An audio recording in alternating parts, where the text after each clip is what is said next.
Evangelho de Jesus, capítulo 11 do livro de João, é muito conhecido pela fala, que fala: a enfermidade não é para a morte, mas é para a glória de Deus. É comum você ver alguém passando por alguma dificuldade, olhe para cá, é comum você ver alguém passando por alguma luta, é comum você ver alguém passando por algum problema, e você recitar essa passagem bíblica: ah, mas isso é para a glória de Deus. É bem verdade que existem coisas que está em nossas vidas que não é o diabo, é o próprio Deus. Eu sempre costumo dizer que Deus, ele cria guerras para nos dar vitória. Às vezes Deus, ele promove o caos, ele permite, porque a intenção de Deus é simplesmente nos colocar ou nos trazer para a sua presença e para perto dele. Agora, vamos entrar dentro do contexto. Eu quero que vocês caminhem comigo aqui. Essa passagem que nós acabamos de ler é digna de toda a nossa atenção.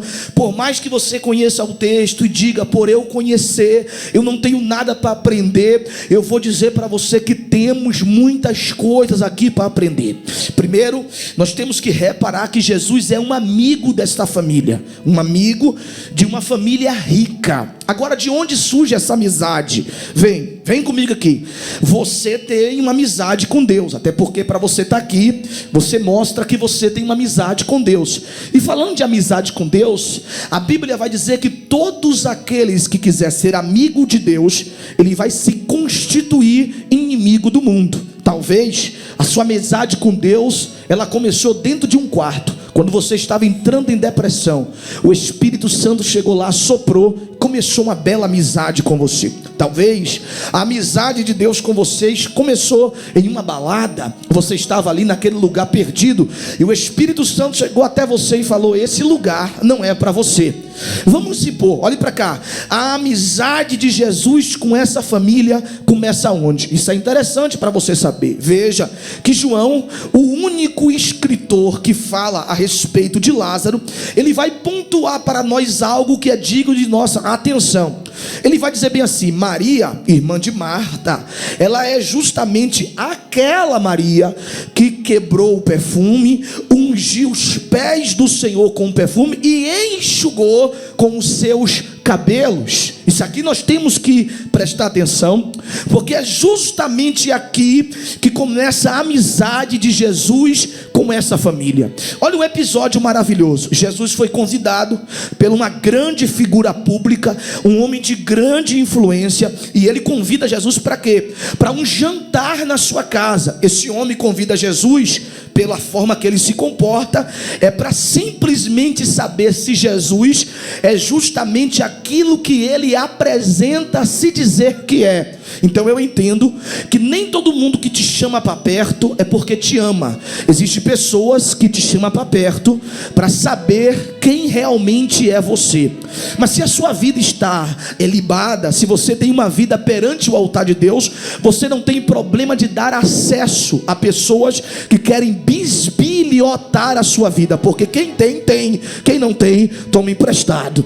Jesus não tem problema, e eu digo para você, Jesus conhecia o coração do camarada, assim como ele sabia que Judas, o camarada que exercia a função de maior confiança no seu ministério, o cara era tesoureiro, ele iria lhe trair no final do seu ministério. E mesmo no momento da dor, Jesus olha nos olhos de Judas e chama ele de amigo. Por que chama de amigo? Porque Jesus ainda tinha intenção de querer salvar o tal do Judas, ele por si só, que terminou se enterrando. Agora olha para cá, Jesus foi convidado para ir na casa deste homem para um jantar e leva os seus discípulos.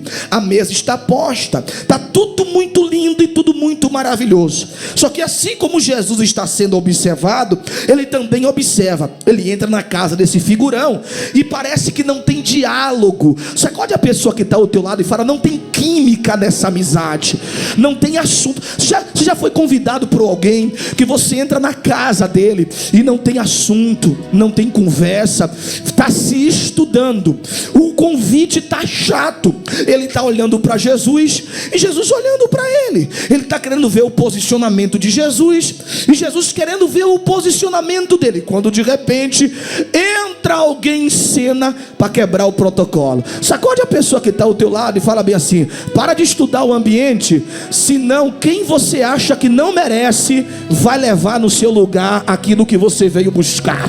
Dá uma sacudida no irmão que está ao teu lado. Sabe por que tem muitos crentes que não recebem vitória? Porque ele chega num banco todo armado e fala: quero ver se esse culto vai ser de Deus. Quando chega um camarada aqui todo arrebentado, ele não tem a vida cristã que você acha que tem, ele não tem a profundidade que você acha que tem, mas ele chega aqui dizendo: eu vim para adorar, independente do que está acontecendo, eu vim para adorar. Você sabe o que eu aprendi? Sacode dois crentes que estão ao teu lado e fala: pega, porque vai ser hoje. Deus tem algo para te entregar, mas Ele quer ver a tua adoração. Posso pregar ou não? Levanta a mão e dá uma glória para Deus. Então destrava. Esses dias eu encontrei uma irmã indignada. Diga, uma irmã indignada. Ela chegou para mim e falou: pastor, não aceito não. Fecha aí, varão. Eu falei: não aceita o que, minha filha? Ela disse: eu não aceito não. Eu digo: não aceita o que? Ela falou: pastor, eu estou 30 anos. Eu jejuo, eu oro, eu leio Bíblia, eu faço todos os votos, eu participo. Pega isso aqui para tu não perder a bênção. Eu participo de todas as campanhas e nunca recebi uma vitória. Tem gente, pastor, com a vida toda errada, uma vida toda bagunçada. Chega aqui, só conta bênção, bênção, bênção, bênção, bênção. Parece que Deus olha para as pessoas erradas e não olha para mim. Sabe o que eu falei para ela? É que para receber bênção não precisa ser crente. É preciso ser crente para ir para o céu, e tem que ser crente de verdade. Agora, para receber bênção é preciso adorar e ter fé. Você entende o porquê? Tem gente que não tem a vida que você tem, mas é mais abençoada do que você. Porque enquanto você está aí cheio de me deixe, me largue, me solte, tem gente que já rasgou o coração e quer dizer: quer saber? Eu não estou nem aí para o meu problema, eu não estou nem aí para a minha luta. Eu vim porque eu sei que esse lugar tem um Deus que pode mudar a minha história. Então vai pegando, irmão, sacode pelo menos dois e diga: tem que ser hoje, não pode ser amanhã. Então olha para cá. Jesus entra na casa do figurão. O nome do figurão é Simão. O cara conhece Bíblia. A Bíblia vai dizer que ele é um dos escribas, é um dos fariseus. Você sabe quem é os fariseus? Os fariseus é a alta patente, é aqueles crentes conservadores. Era o povo que guardava a lei. Tudo que Jesus falava, ele dizia bem assim: olha, irmão, você pode olhar para mim ou não?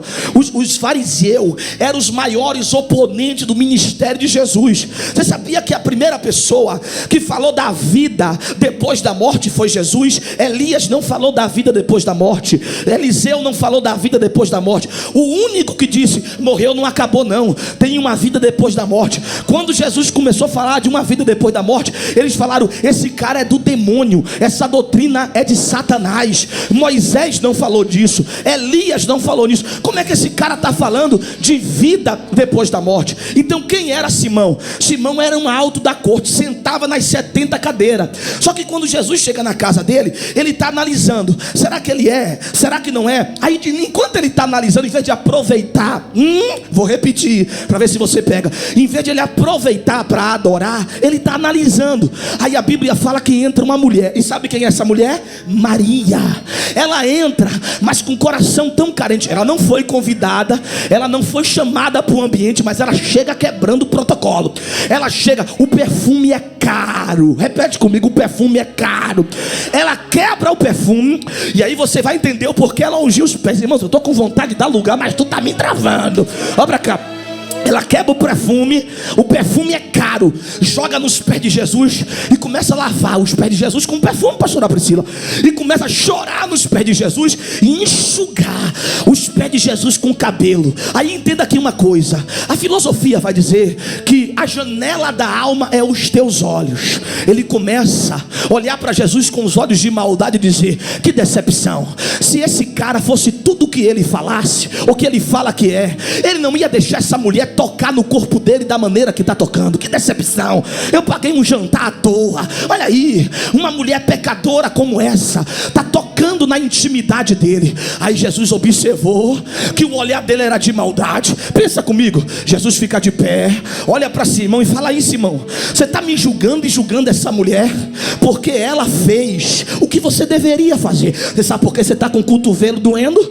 Porque eu te dei a chance de tu fazer o que ela fez e tu não fez. vez. Você sabe o que você deveria fazer, Simão? Eu cheguei na tua casa porque você me convidou. Você é o anfitrião. E todo anfitrião, quando recebe um convidado, tem que beijar com ósculo santo. Você não me beijou, me tratou de qualquer jeito, Simão. Você sabe o que acontece quando um anfitrião recebe um convidado? Tem que dar bacia para lavar os pés. E você não me deu bacia para lavar os pés, mas está julgando a mulher porque ela não está lavando meus pés com água, não, é com perfume caro. Olhe para cá. Você sabe o que Jesus está dizendo para Simão? Você sabe por que essa mulher está fazendo mais do que você? Porque ela precisa mais do que você.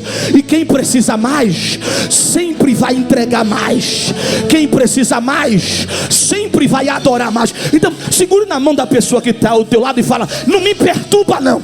Se eu começar a rodar no meio do culto, sapatear e chorar, é porque tu não conhece a minha história. O diabo tentou a semana toda me destruir, e já que eu estou vivo, eu vou dar lugar ao Deus que fez os céus e a terra. Abraça pelo menos duas pessoas e fala: eu vou quebrar protocolo aqui hoje. Elemando de prominácia, de que levará. Porque tem gente que acha que não precisa adorar, porque é crente demais, é santo demais, é homem de Deus demais. Aí fica no culto desse, todo travado. Não precisa disso, não precisa daquilo. Mas só quem sabe o que está passando é você. Para que chorar? Para que pular? Para que gritar? É tu que sabe o que tu está vivendo. Aqui tem pessoas que esse lugar é válvula de escape. O diabo tentou o dia todo te humilhar, e quando você chega aqui você fala: Satanás, agora tu vai ver o que eu vou fazer. Eu vou adorar aquele que vive. Sacode duas pessoas que estão ao teu lado e fala: quebra o cântaro, dá o teu melhor. Você chega no culto como esse, o diabo quer dizer para você: vai glorificar. Passou o dia todo xingando, pecando, murmurando, e quer chegar aqui, quer dar uma de crente. Você vai olhar para Satanás e vai dizer: Deus não olha para quem eu sou, Deus ele olha para a minha essência, e a minha essência é de um adorador. O meu pecado não vai ofuscar a minha adoração. É através da minha adoração que eu vou viver o resgate de Deus. Adora!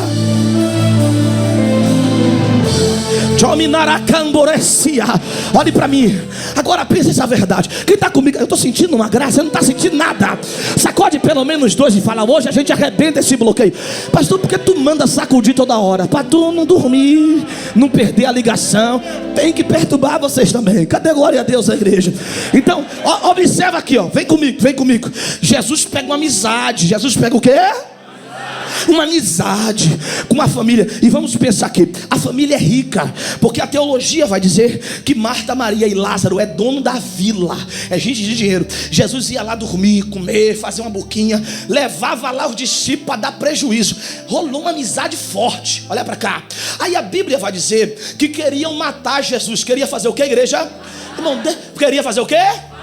Qual o motivo de querer matar Jesus? Porque um dia Jesus estava na sinagoga ou no templo. Ele pega o microfone, sabe o que ele vai dizer? Eu e o Pai, nós somos um. Aí disseram: o cara está querendo achar que ele é Deus. Queriam matar Jesus só porque ele disse: eu e o Pai somos um. Aí observa aqui, Jesus vai sair de Betânia porque queriam matar ele apedrejada. Presta atenção que está descendo revelação. Ele vai sair de Betânia porque queriam matar ele apedrejado. Aí eu disse para vocês no início, e você vai linkar agora: às vezes Deus provoca a guerra só para dar vitória. Quando ele vira as costas, Lázaro fica doente. Bata o pé no chão e diga: Lázaro fica doente. Quando Lázaro fica doente, Marta e Maria logo vai acionar a ele. Por quê? Ela começa a pensar: vamos falar com Jesus? Vamos convidar ele? Ou vamos comunicar a ele que nós temos um problema aqui em casa? Porque o centurião de Cafarnaum nem era amigo dele, e com uma palavra, olha para cá, uma palavra, ele fez o criado ser curado. Imagine Lázaro, que é amigo, que é íntimo e que ele ama. Então lá vai um mensageiro com uma palavra na boca. A palavra que o mensageiro vai na boca é uma palavra palavra de derrota, é uma palavra de humilhação. Ele vai com a mensagem dizendo: Lázaro, a quem tu tanto amas, está doente e vai morrer. É a mensagem que ele tem na boca. Capita isso aqui: Lázaro, a quem tu tanto amas, está doente e vai morrer. Então vamos entender: as pessoas que Jesus ama passam por adversidade. As pessoas que Jesus ama passam por crise. Deixa dessa visão de que se Deus me amasse, eu não estaria passando por isso. Se Deus me amasse, eu não estaria vivendo isso. Quem Jesus ama, Ele também permite que você sofra dores e dissabores da vida. Agora me escuta aqui: quando o mensageiro chega até Jesus, dizendo para ele: Senhor, eu vim aqui a ordem de Marta e de Maria, para dizer para o Senhor que Lázaro, aquele quem tu tanto amas, está doente e vai morrer. Qual é a expectativa? Ele vai liberar a palavra, ele vai vir, ele vai curar, mas ele pega a mensagem de derrota e troca por uma mensagem de vitória. Você vai reparar, tu entrou aqui nesse culto desacreditado em muita coisa, mas Deus vai trocar muitas informações que o diabo implantou na tua mente. Aqui tem gente que entrou aqui dizendo: meu casamento não tem jeito, meu filho não tem jeito, minha empresa não tem jeito, minha saúde não tem jeito. Só que Deus vai desconstruir essa mentalidade de fracasso e vai começar a construir uma mentalidade de vencedor. O que é que Jesus vai dizer? Agora olha para cá. Ele pega esse homem com essa mentalidade de fracasso, com essa mentalidade de derrota, e vai dizer para ele bem assim: volta pelo mesmo caminho que você veio, e avisa para Marta e para Maria que a enfermidade, ela não é para a morte. Olha para isso aqui, parece ilusão. A enfermidade não é para a morte. É para quê? É para a glória de Deus. Que coisa linda é tu receber a revelação de que Deus vai trabalhar, de que Deus vai mudar. Você imagina esse homem montando em seu cavalo, a ansiedade no coração dele: eu vou chegar para Marta, eu vou chegar para Maria, eu vou dizer que Jesus disse que o milagre vai acontecer. Oh, como isso é maravilhoso. Você sai daqui dizendo: Satanás perdeu, o diabo se arrebentou. Não é assim que você sai quando recebe a revelação? Quando ele chega em Betânia, cheio de novidade para dizer: o ambiente era de morte, Lázaro já estava morto. E aqui é onde, senhoras e senhores, nós entramos em crise com aquilo que Deus fala conosco. Se Deus está dizendo que a enfermidade não é para a morte, mas é para o nome dele ser glorificado, ele olha para o ambiente, e o homem que Deus falou que o nome dele ia ser glorificado está morto. Aqui você precisa tomar uma decisão: ou você crê no que você está vendo, ou você crê no que Deus está falando. Pegue na mão de alguma pessoa que está do teu lado e diga: você precisa decidir se você vai crer no que você está vendo, ou se você vai crer no que Deus está. Ai, Joreva Sombi, olhe para mim. Talvez você vai sair daqui: eu estou sentindo uma graça aqui, e Deus vai dizer: eu vou curar, mas o diagnóstico vai dizer: a enfermidade ainda está aí. Talvez você vai sair daqui e Deus vai dizer: a porta está aberta, mas amanhã ela vai estar fechada. Deus te trouxe hoje aqui para te dizer: sai do muro, ou você fica com o que o diabo está dizendo, ou com o que a palavra está declarando para a sua vida. Não é o ambiente que vai me mudar, é eu que vou mudar o ambiente. Não é o que o diabo quer impor que vai me paralisar, mas é o que veio do céu que vai paralisar o que o diabo quer impor. A Bíblia diz que aonde abundou o pecado, eu superabundou a minha graça. Bata o pé no chão e diga: Deus vai ser glorificado. Bonito, mas fraco, diga: Deus vai ser o quê? A enfermidade não é para a morte.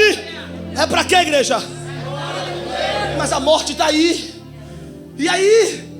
Você vai continuar falando de morte? Você vai crer em quê? Você precisa sair do muro hoje, porque não adianta estar pregando para você e você fazer a igreja de teatro. Você tem que acreditar.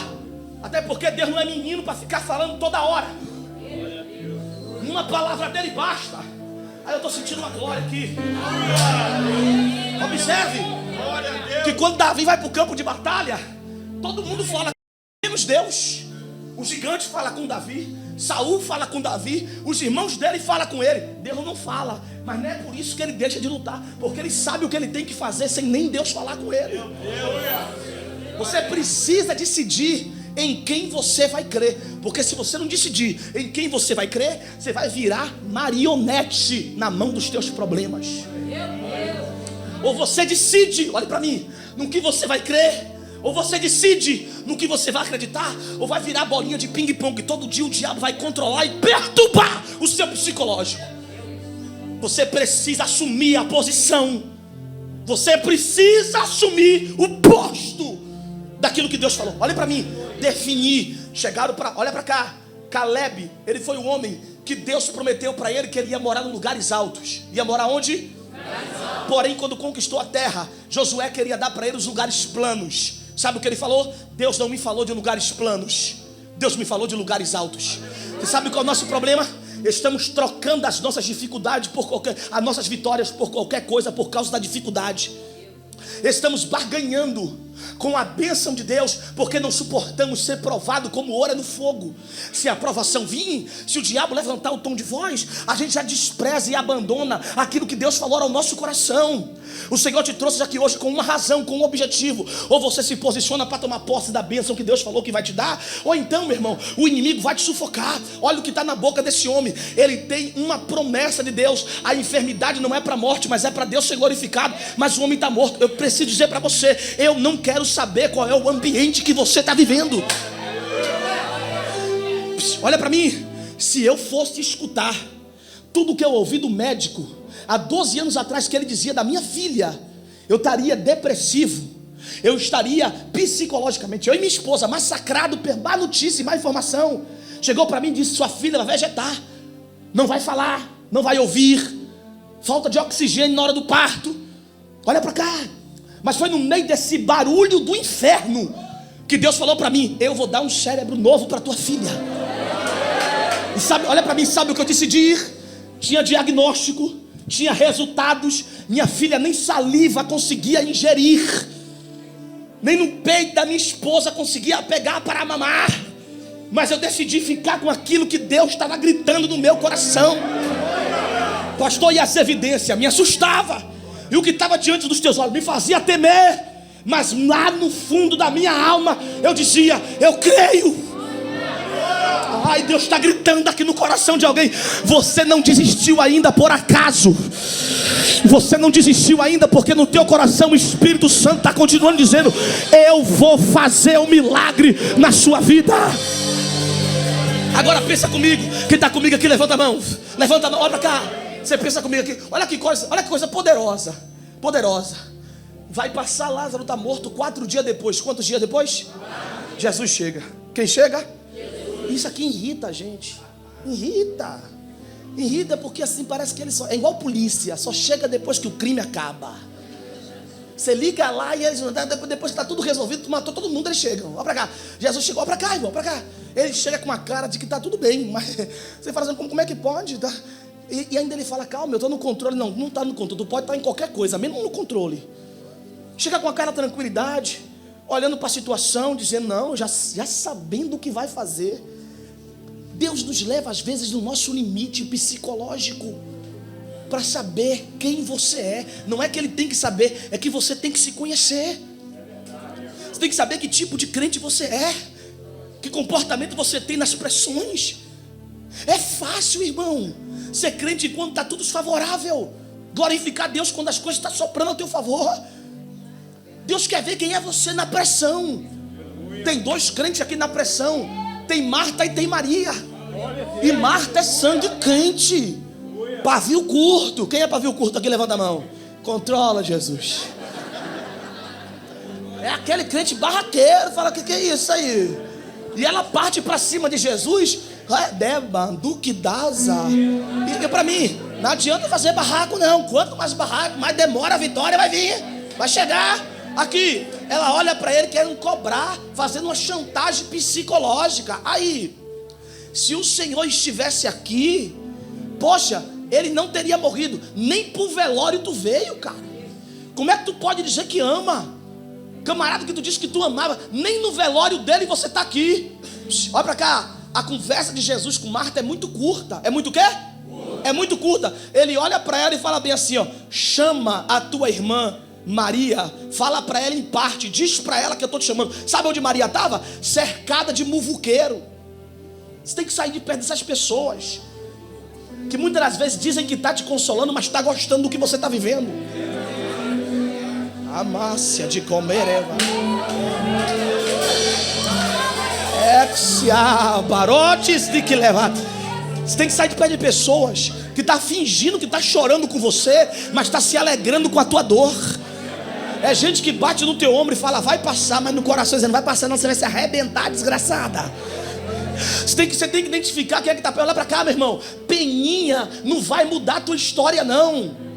Você tem que sair de perto de pessoas que ficam: ai, aí, tá sofrendo. Olha pra cá, um monte de gente em cima de mim. Irmão, preste atenção. Eu tenho que falar rasgado pra você se ligar, tem hora.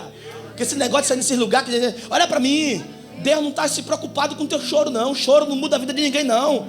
Se choro fosse mudar a vida de alguém, o cemitério todo mundo ia ressuscitar. Se choro fosse mudar a vida de alguém, não teria: pastor, isso é muito pesado, é agressivo. Mas muda a tua mente.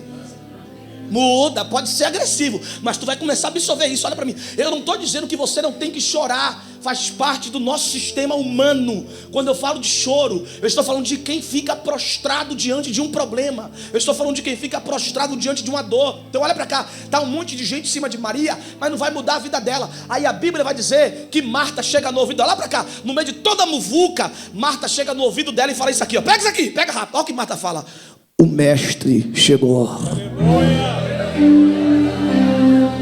Aí arrepia a cabeça, arrepia cabelo, dá aquele... Olha pra cá, tu pode estar no inferno que for, mas quando alguém fala Jesus chegou, você fica grandão. Você fala: agora Satanás, você vai ver o que vai acontecer com você, porque tu sofre até ele não chegar. Olha pra cá, quando chega no ouvido dela e fala: o mestre chegou, ela se levanta. Ela tá ali no texto, ela faz o quê? Porque uma coisa é eu saber que estou lutando sozinho, outra coisa é ele dizer, ele está no ambiente. Ela se levanta, e quando ela se levanta e sai do meio da multidão, eles começaram a dizer bem assim: ela foi chorar, ela foi se deprimir. Porque olha para cá, quem não ouviu o que Deus falou com você, começa a supor diante das tuas atitudes. Aqui tem pessoas, olhe para mim, escuta isso aqui. Aqui tem pessoas que o que Deus falou com você é tão violento que você não consegue mais sentar para ouvir quem você ouvia. Aqui tem pessoas que o que Deus falou com você é tão violento que alguns meios que você andava, você não consegue mais andar. Que algumas conversas que você participava, você não consegue mais participar. E tem gente olhando para você dizendo assim: mas o que aconteceu com ela? É o chamado de Deus. O chamado de Deus, olha para cá, o chamado de Deus para um milagre, ele começa a mudar a tua natureza, ele começa a mudar o teu comportamento.